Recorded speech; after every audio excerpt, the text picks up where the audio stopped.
shirkan waa shir ballaaran ayaa intiisa badan waxaa looga hadlay dhibaatooyinka beelaha hawiye dadkooda lagu hayo gaar ahaan kuwooda ku sugan gobolada Jubbooyinka waxaana dhaliil loo soo jeediyay maamulka madaxweynaha uu ka yahay Axmed Madoobe qaar kamid ah waxa garadka ka soo qayb galay ayaana munaasabada ka hadlay waxaan leenahay Axmed Madoobe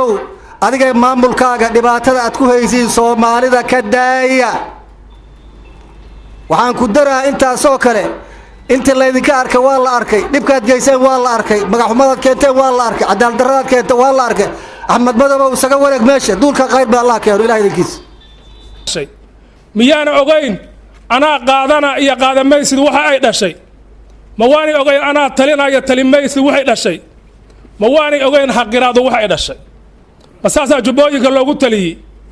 madiba loogu noqona 20 sano beelaha hawiye ee gobolada Jubbooyinka walaalayaal goboladaas markii muddo dheer oo dib ka socday oo 7 sano oo halaaga ay ku socotay goboladaas dadka deegaanka oo Soomaali oo dhan ka kooban ayaa waxay isla arkeen dibkan in loo baahan yahay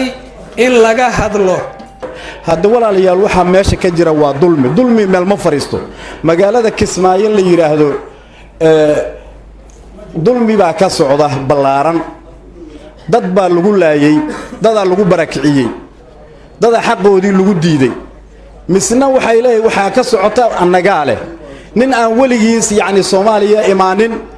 oo aan teesara minishibiya qaadan murtiyad ayaa laga soo saaray kaasi oo dhowr qodob ka koobnaa shirka qaabka oo u dhismay maamulka maamul goboleedkaasi oo ah number 1 qaabka loo qaatay xildhibaanada oo ku saleysan qaab aan cadaalad ahayn cadaaladda ka fog qaabka loo qaatay wasiirada oo iyana ku sifaysan qaab aan cadaalad ku sinayn oo dadka meesha degan aan wada matalaynin ugu dambeyntiina nabadoon Maxamed Xasan Xaad oo kamid ah nabadoonnada Soomaaliyeed ayaa baaq u diray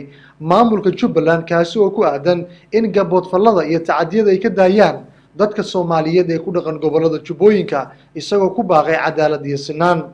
midda kale maanta Soomaalidu waxay ku faani kartaa waa Soomaalinimo waxay ku faani kartaa waa cadaalad waxay ku faani kartaa waa in balance sax ay hesho oo dadkaas deegaanka qoloba ay xaqoodii hesho taasa lagu faani karaa taasa wax noqon karta marka in dad islaameed runtii dawladda islaameed fikre ay leeyihiin inay meesha ka muuqdaan looma baahna awood sheegasho iyo wax noocaas inay meesha ka muuqdaan looma baahna cabashada naga soo gaarina waxaad moodaa inay waxyaabo badan ay maaragtay dadka ay tabanayaan oo hadda aan la koobi karin oo xataa qaarkood annagu inaan sheegno oo carabka ku dhufano aan ka xishoonayno